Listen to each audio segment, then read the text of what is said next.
네, 6월 들어서 우리 시장이 굉장히 강합니다. 현재 코스피 지수 2,966에서 움직이고 있고요. 최근 시장의 강세의 배경에는 분명히 강한 섹터들이 있습니다. 지금 저희가 조방원 이렇게 부르는데 그중에서도 방산주가 굉장히 강하죠. 오늘은 방산주 얘기를 좀 자세히 나눠보려고 하는데요. 채슬리 투자자분의 오우석 애널리스트와 함께하겠습니다. 어서 오십시오. 네, 안녕하세요. 먼저 방산주로 바로 들어가기 전에 지금 시장 상황 어떻게 판단하고 계시고 그리고 고객들하고 많이 응대하실 거 아니에요? 네, 맞습니다. 고객들께 지금 포지션을 어떻게 하라고 조언을 하시는지가 좀 궁금합니다. 일단 최근에 시장 분위기가 굉장히 좋은데 네. 새 정부가 들어서면서 상법 개정에 대한 논의가 좀 활발하게 진행이 되고 있고요. 그에 따라 저평가로 분류되어 있던 지주사들이라든지 증권사들의 주가의 움직임이 상당히 좋습니다. 정부가 상법 개정을 통해 국내 증시를 좀 활성화하겠다는 의지를 표명하면서인 것 같은데 네네. 특히 증시가 활성화된다면 거래 대금이 증가하게 되고 그에 따른 증권사의 브로커리지 수익도 증가할 수 있기 때문에 이에 대한 기대감으로 최근에 증권사의 주가도 굉장히 많이 오르는 것으로 보여지는데요. 네. 특히 증권사 중에서는 미래에셋증권이 최근에 한 100% 이상의 수익률을 YTD로 달성하기도 했고 대표적인 증권사인 키움증권도 한 90% 이상의 수익률을 달성하기도 했습니다. 네. 자, 증권사들이 이렇게 오를 거라고 생각 못 하신 분들이 굉장히 많았을 것 같은데 증권사들도 굉장히 최근에 주가가 좀 많이 올랐고요. 또 하나가 이제 방산주인데 방산주가 주변 상황 전쟁부터 시작해서 여러 가지가 있어서 계속해서 관심을 가질 만하다라는 데는 동의는 하긴 하는데 사실 들어가서 차트를 보고 있으면 지금 내가 이걸 잡아도 되나라는 불안감이 확 생기는 거잖아요. 네. 방산주 얘기를 조금 해볼까요? 네, 일단 지난주 금요일에 이란과 이스라엘 전쟁이 다시 한번 발발을 네. 하면서 방산주의 주가가 다시 한번 좀 급등세를 보이기도 했는데요. 특히 이 중에서는 풍산의 주가가 또 한 주 동안 많이 오르기도 했습니다. 그렇죠. 이전까지는 방위 3사라고 할 수 있는 현대, 로템, LIG, 넥스원, 하나 에어로스페이스가 중점이었다면 이번에 풍산도 급등을 했는데 사실 풍산의 경우에는 신동사업부라고 구리 가격에 굉장히 민감한 사업부가 매출의 대부분을 차지하고 있기 때문에 그쪽으로 좀 더 주목을 받았다면 앞으로는 좀 방산 쪽에 집중하자. 그리고 또 글로벌 방산업체 대비 밸류가 저렴하다. 이런 이야기가 나오면서 지난주에 주목을 받았던 것 같은데요. 또 풍산 말고도 지난주 금요일 전쟁이 발발했을 때 가장 또 주목받았던 게 LIG 넥스원입니다. 네네. 하루 동안 15% 이상은 제가 올랐던 걸로 기억이 나는데 네, LIG 넥스원이 지난주 금요일에 가장 많이 올랐었던 이유에 대해서는 타사 대비 좀 어닝이 슬로우했기도 했지만 지난해 4분기 그리고 올해 1분기 실적이 서프라이즈 나면서 그전에도 주가가 좀 많이 좋긴 했었거든요. 근데 지난주 금요일에 올랐던 이유에 대해서 저희가 좀 생각을 해보자면 이란과 이스라엘 지정학적 위치를 좀 보시면 좋을 것 같습니다. 실제로 보시면 이란과 이스라엘 사이에는 이라크라든지 네. 시리아 이런 국가들이 있고 두 국가 간의 국경이 접돼 있진 않거든요. 그렇죠. 그렇기 때문에 미사일이나 아니면 드론으로 타격을 해야 되는데 넥스원이 또 가지고 있는 게 천궁이라는 대공 방어 미사일 시스템을 가지고 있습니다. 그렇기 때문에 좀 더 상대적으로 주목을 받은 게 아닌가라는 좀 생각이 들고요. 네. 그러면 저희가 이제 LIG 넥스원을 살폈는데 시장에서는 사실 그간 계속 방산주들이 고공행진을 하는 사이에 현대로템이 가장 저평가다라는 얘기들을 많이 했었죠. 근데 최근에 이제 폴란드 수주 얘기까지 2차 수주 얘기까지 나오면서 이제 현대로템의 폭발력도 좀 나오고 있는 상황 아니겠습니까? 현대로템은 어떻게 보십니까? 네, 일단 YTD 수익률을 보시면 현대로템의 주가 수익률이 거의 270%, 300%에 육박할 정도로 지금 주가 상승률이 연초 대비 가장 좋은 상황이거든요. 현대로템의 일단 폴란드 2차 계약 물량에 대한 이야기가 지난해 말부터 계속 나오곤 있는데 아직까지는 좀 체결되지 않는 모습이고요. 네. 근데 한 2주 전쯤인가 저도 기억이 나는데 한 6월 말경에는 2차 계약 물량이 발표될 수 있다. 이런 이야기가 돌면서 주가가 그때부터 좀 또 슈팅이 나오기도 했었고요. 이번에 K2 2차 물량의 경우 한 9조 원대 규모로 현재 시장에서 소통이 되고 있는 것 같습니다. 네. 이전에 1차 물량 같은 경우는 180대에 한 3조에서 많게는 4조 정도 이야기였다면 이번에는 같은 대수거든요. 180대인데도 불구하고 이번에 한 9조 얘기가 나오는 걸 보면 이 K2 전차가 이번 모델은 K2 PL이라고 해서 네. 폴란드형 전차로 특화 제작한 또 모델입니다. 거기에 더해서 탄약 운반차나 다른 부가재까지 합쳐서 9조 원대까지 지금 숫자가 많이 올라와 있기 때문에 이 계약에 대한 기대감으로 일단 주가가 많이 올랐다고 생각하시면 될 것 같고요. 근데 그거 말고도 앞으로의 좀 더 기대할 부분은 뭐 슬로바키아나 타 유럽 네. 국가들, 그 중동 국가들의 수주가 얼마나 들어오냐에 따라 지금 로템의 밸류에이션이 한 20배 이상까지 올라온 상황인데 그 이상까지 좀 치고 올라가려면 폴란드 제외하고도 뭐 슬로바키아, 타 국가들의 수주까지 좀 들어와야 된다라는 생각을 가지고 있습니다. 그럼 말씀하신 것처럼 현대로템이 최근에 주가가 좀 강했던 거는 폴란드 수주라든지 네. 뭐 이런 부분이 가미돼서다라고 보면 주가가 이제 어느 정도 올라왔으니까 상대적으로 다른 데들하고 비교하면 아까 이제 퍼 밸류를 좀 말씀하셨거든요. 아, 여전히 낮습니까? 아니면 이 정도면 이제 키높이가 어느 정도 맞춰진 겁니까? 로템의 밸류가 사실 네. 제가 작년에도 로템 공부를 좀 했을 당시에는 10배 초반에 거래가 됐거든요. 네. 근데 주가가 많이 올랐음에도 10배 초반이었습니다. 그러니까 이익 성장이 그만큼 가파르게 나타났다라는 건데 그렇지만 그 당시에 밸류가 그렇게 올라가진 않더라고요. 뭐 많이 가야 한 15배, 뭐 16배 이 수준이었다가 올해 들어서 급격하게 주가가 올라가면서 20배 위로 올라오게 됐거든요. 근데 다른 방산업체들 뭐 넥스원이라든지 하나 에어로 대비 아직까지도 좀 저렴합니다. 왜냐면 현대 로템의 경우 레일 사업부라는 또 전기차, 네네. 기차 사업을 또 기차. 하고 있기 때문에 네, 열차죠. 네. 상대적으로 그 부분에서 밸류가 좀 디레이팅 되는 게 있거든요. 근데 최근에 실적 공시들 보면 방산주들의 방산 비중의 매출 비중이 지금 굉장히 많이 올라온 상황입니다. 그렇기 때문에 앞으로 방산 매출 비중이 올라오면서 마진 개선까지 기대한다면 멀티플이 한 30배 이상까지도 터치할 수 있지 않을까라는 생각도 같이 가지고 있습니다. 지금 아까 이제 각 그 방산업체들의 퍼가 좀 비교가 돼서 그 자료가 좀 나갔었는데요.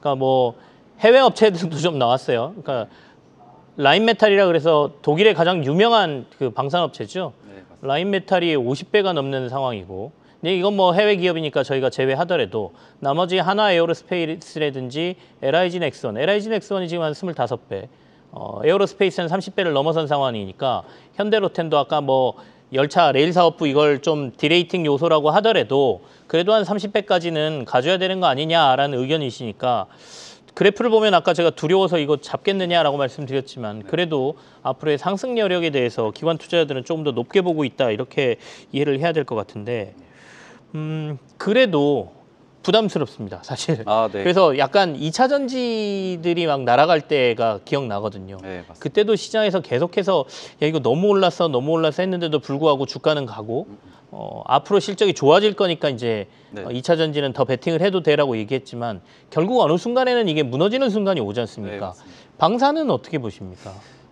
일단 저는 포스코홀딩스 사례를 좀 말씀을 드리고 네. 싶은데 포스코홀딩스의 그 당시 좀 피어로 잡혔던 기업이 미국의 앨버말이라는 리튬 광산 업체였습니다. 네. 그 기업은 PBR이 아닌 PER 밸류에이션을 받는 기업이었거든요. 그래서 우리나라 시장에서도 포스코홀딩스 주가가 급등했을 때 이거 너무 비싼 거 아니야라는 이야기도 있었지만 또 일각에서는 이제 포스코홀딩스 성장성이 붙었으니까 PBR이 아닌 PER로 좀 평가를 해보는 게 어떻겠냐 하면서 주가가 오버슈팅까지 나오기도 했었거든요. 근데 하지만 결국에는 그 이후에 보면 실적으로 증명해내지 못했고 네. 주가가 급락하기도 했었는데 저희 지금 현대로템이나 다른 방산업체들 보시면 특히 로템의 경우에는 한 지난해 초까지만 해도 로템을 이제 애널리스트 분들 리포트를 보시면 PBR로 평가하시는 애널분들이 많았거든요. 근데 뭐 지난해 말부터 그리고 최근까지의 흐름을 보시면 대부분의 애널리스트 분들이 PER로 같이 산정을 하고 있습니다. 그래서 이렇게 성장성이 없던 기업이 PBR 밸류에이션에서 PER로 평가받을 때 주가 상승률이 저희가 예측하는 것보다 훨씬 더 높게 올라갈 수 있다라는 점을 좀 긍정적으로 말씀을 드리고 싶습니다.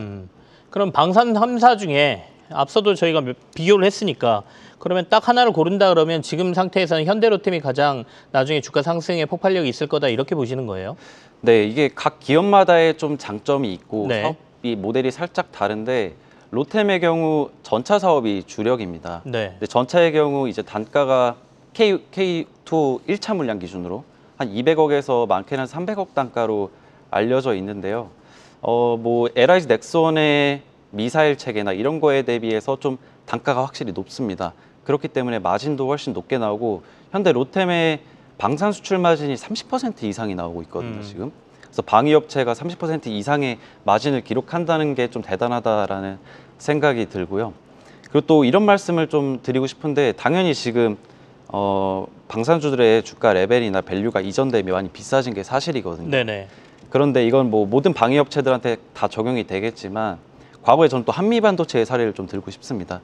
저희가 HBM 메모리 반도체에 대한 이야기가 나왔을 때 HBM에 도대체 TC 본더가 몇 대나 팔릴 건데 그래서 뭐 하이닉스에 몇 대, 뭐 마이크론에 몇 대 이런 게 계산이 안 될 때 한미 반도체 주가가 피크를 찍었거든요. 네네. 근데 막상 TSMC의 코스 캐파가 어느 정도 시장에 소통이 되고 SK 하이닉스의 HBM 캐파가 어느 정도 시장에 알려졌을 때 그러면은 이 정도 캐파에 이 정도 대수 나가면 되겠다라고 할 때부터 주가가 꺾였었거든요. 근데 저희 지금 방산업체들의 흐름을 보시면 아직까지 수주가 얼마나 차오를지도 감이 안 옵니다.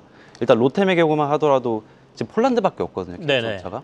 근데 이 외에도 뭐 다른 국가들 유럽이나 또 슬로바키아 또 중동 국가들까지 또 이게 들어오게 된다면 이게 1조 규모가 아닐 거거든요.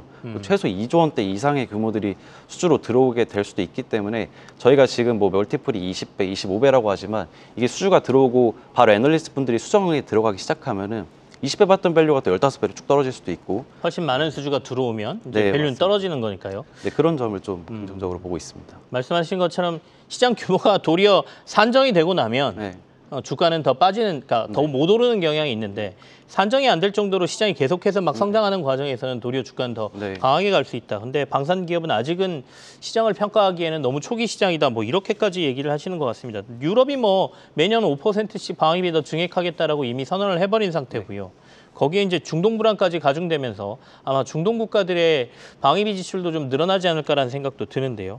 근데 이제 저희가 이제 주요 그 방산업체 세계 탑 티어 3개만 얘기하면서 아까 풍산 얘기를 잠깐 했지 않습니까? 네, 맞습니다. 풍산처럼 잊혀져 있다가 갑자기 여기도 방산주였지. 여기는 왜 이렇게 밸류가 낮아? 그러면서 주가가 좀 확 오를 수 있는 이런 데들은 없습니까? 제가 보는 걸로는 딱 2개 정도가 있는 것 같은데요. 네네. 일단 풍산이랑 MNC 솔루션이라는 기업이 있습니다. MNC 솔루션이요? 네, 일단 풍산 먼저 좀 설명을 드리면 풍산이 지난주에도 많이 오르긴 했지만 그 네. 전주에도 좀 반짝했었거든요. 이게 또 풍산이 저 PBR 관련주로도 좀 엮이면서 많이 네. 올랐었던 경향이 있었는데 또 우리 지난주에 리포트가 하나 나온 걸로 저도 기억을 합니다. 풍산의 밸류가 글로벌 방위 업체 평균 대비 가장 저평가다라는 이야기까지 나왔는데 풍산도 물론 밸류가 싸다라는 건 인정을 할 수 있겠지만 한 가지 좀 아쉬운 부분은 어쨌든 고객사가 위에 있고 네. 전방 업황에 영향을 받을 수밖에 없기 때문에 상대적으로 저렴한 밸류에 거래되는 건 좀 당연하다라고 생각이 들거든요. 근데 어쨌든 이렇게 방위 3사라고 할 수 있는 현대 로템이나 넥스원, 하나 에어로스페이스의 밸류가 올라가다 보면 그 밑에 있는 종목들도 따라 올라갈 수 있기 때문에 어느 정도 윗단에 있는 밸류가 차면 밑에 종목들도 좀 관심 있게 보면 좋겠다라는 생각을 가지고 있고요.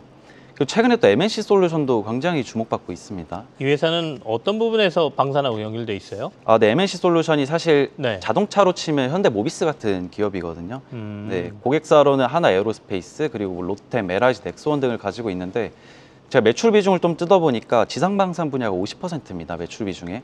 근데 여기에는 뭐 K2 전차나 K9 자주포에 들어가는 모터나 뭐 서스펜션 이런 거를 만들어서 납품을 하더라고요. 그래서 당연히 지금 고객사들의 수주가 차오르고 있고 거기에 따라서 부품업체들도 호황을 겪고 있다로 해석하시면 좀 될 것 같고 그리고 제가 MNC 솔루션 쪽 공부하다 보니까 지난해 연말에 상장을 했더라고요. 네네. 신규 상장한 지 얼마 안 된 기업이라서 사실 신규 상장한 기업들을 좀 체크해야 될 부분은 오버행 이슈가 있는지가 그쵸. 중요한데 네. 한 70% 이상이 잠긴 물량이더라고요. 그래서 12개월 락업이 걸려 있기 때문에 아직까지도 뭐 오버행 이슈에서는 상대적으로 좀 자유롭다 정도로 보시면 될 것 같고 그리고 밸류에이션도 좀 살펴보니까 한 20배 초반에서 거래가 되더라고요. 포워드 멀티플로. 그렇기 때문에 뭐 밸류도 그렇게 비싸진 않고 윗단에 있는 기업들의 성장에 같이 그것을 좀 향유할 수 있는 기업이다라는 점에서는 네네. 풍산보다는 좀 더 MNC 솔루션이 괜찮지 않나라는 정도의 의견을 드리고 싶습니다. 결국에 이제 시장에서 저희가 어떤 한 업종이 굉장히 강하게 가면 네. 그 부품 업종부터 시작해서 저희가 이제 생태계를 같이 보니까 네, 맞습니다. 방산이라는 생태계를 놓고 봤을 때 탑티어 3사에 납품을 공급하고 있는 회사들, 풍산은 이제 포탄 공급하는 회사니까요. 그런 것들을 좀 관심 가질 필요가 있겠다라고 말씀 주셨습니다. MNC 솔루션 상장된 지 그렇게 길지 않아서 1년의 락업 구간도 걸려 있고 그다음에 락업이 풀려도 그렇게 많은 물량이 나올 것 같지는 않다라는 부분까지 정리를 좀 해주셨습니다. 오늘은 여기서 마무리를 짓죠. 지금까지 채슬리 투자자문의 오우석 애널리스트와 함께했습니다. 감사합니다. 네, 감사합니다. 계속해서 다양한 경제 이슈를 알고 싶다면 구독과 좋아요 알림 설정 부탁드립니다. AI 캐스터 권미정이었습니다.